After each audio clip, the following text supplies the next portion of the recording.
morning.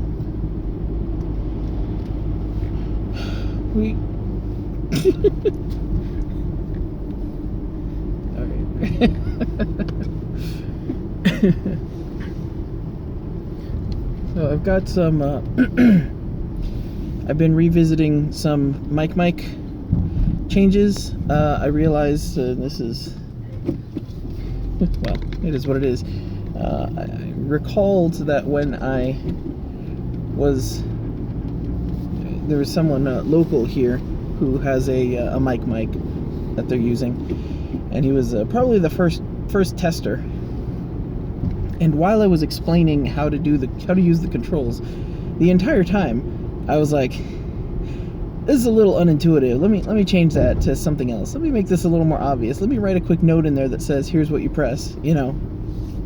And I wound up updating the code, or updating the specific keystrokes and some of the wording to make it a little bit more obvious, a little more understandable. I am not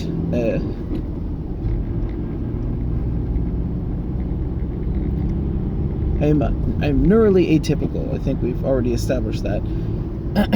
So if I come to someone and say, yeah, move up and down with J and K, the obvious. See, when I say it out loud, it's so obvious, but when I'm doing it, I'm like, well, yeah, right, J and K, you know? Everyone will be able to figure this out. So there's some quality of life and intuitiveness, ease of use type things, I guess, that I would say that MikeMike needs. I had some weird issues with the case, and I thought it was an issue with my printer, and I realized that I screwed up the model, so that's why the fit was so tight. So I went back and repaired the model, and PCB just slid and locked right in. I was like, oh, okay. Wish I had done this earlier. And I actually just thought of a better way of sliding it in. Huh.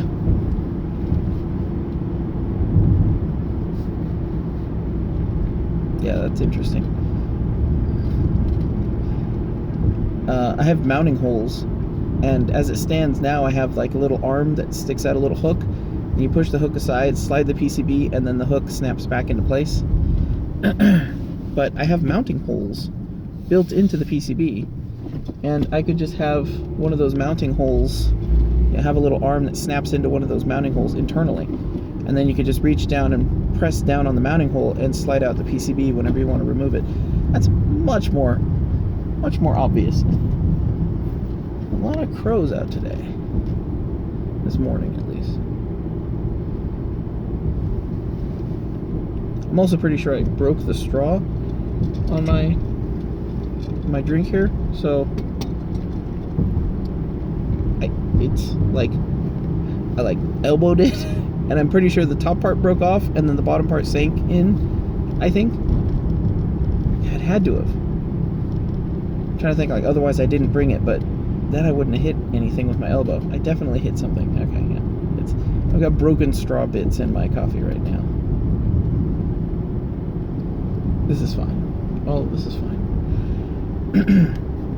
Anyways, in revisiting MikeMike's code, I found a number of other features that I wanted to add, and then I've been reacquainting myself with the limitations of the hardware. You know, I think I said before, this MikeMike is going to be kind of a professional's MikeMike. The next one is probably going to have more. It's probably going to use a Raspberry Pi Pico, which has a lot more space in it, and I'll be able to do, you know, actual instructions and make things a little bit more long-winded, put in more instructions into the program. Also, with that extra space, I'll probably be able to add a display, because putting an OLED display on that would be, I think that would be a game changer. No, that would be pretty different. It would improve a lot of things. Because then there's no serial interface to mess around with. It's stuff which I find very simple. That's just, you know, some people just don't want to deal with it at all. So,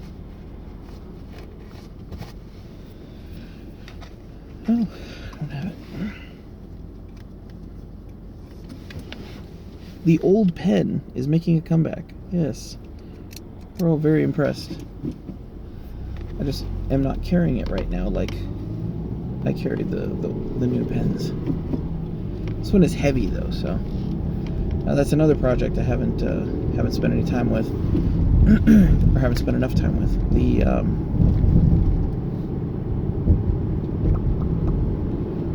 The popping sound I make. The bolt action pen. That one could probably be a complete 3D print, but I've still got an aluminum sleeve for it that works. So I just have to make the body and then put a spot to attach a steel pen clip.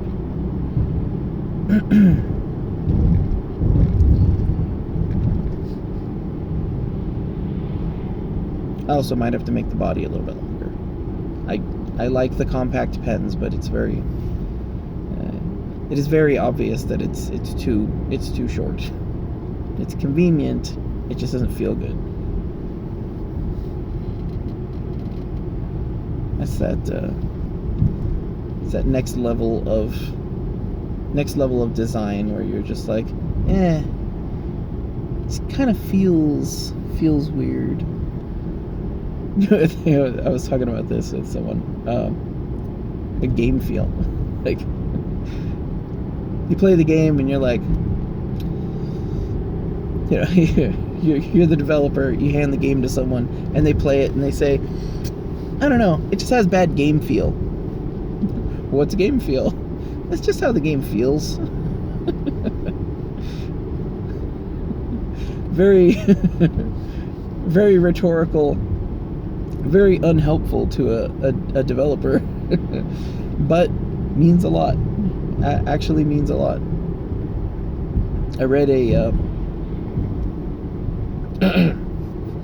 was reading something about Call of Duty, I think it was Modern Warfare 4, where they were talking about the shooter mechanics, and as far as I was concerned, it's like, hey, you know, it's a shooter. It's a point-and-click adventure, except when you click bullets, and when you point at the dudes. But they were talking about, I forget exactly what it was. I wish I had the article. It was a newspaper article, or a magazine article, I think. But they were talking about all these different ratios and kind of slider values that they tweak and adjust to make the shooter feel right. You know, that you snap a little bit, but not too much. Then you feel like you're cheating. You're not getting the appropriate level of challenge. And how the stick feels, how the person moves, all of that has a feel to it, where the devs pretty much just go into playtesting and start playing with those knobs until someone's like, man, this feels better than the last version. And then they start tweaking them more minutely and sharing them with more people, and they go, oh yeah, this one's way better. And then they dial in. You know, it's not like, I made a shooter. It shoots things. The end. There's a lot of feel that goes into it, which is kind of, it's concerning, but it's also interesting. As a developer, it is concerning. I talk about that though. There's a lot of languages and stuff that I find interesting, even if they're not particularly practical. I mean, you've heard me gush about Lisps before, but it's absolutely true. If I learned Lisps and I never used a Lisp ever, I would still be a better programmer for it.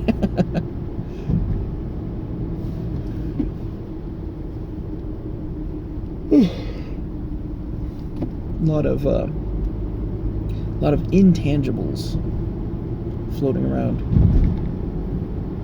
Oh yeah, so those I never talk about the product until it's like the end of the vlag. I'm sorry. I have prototypes.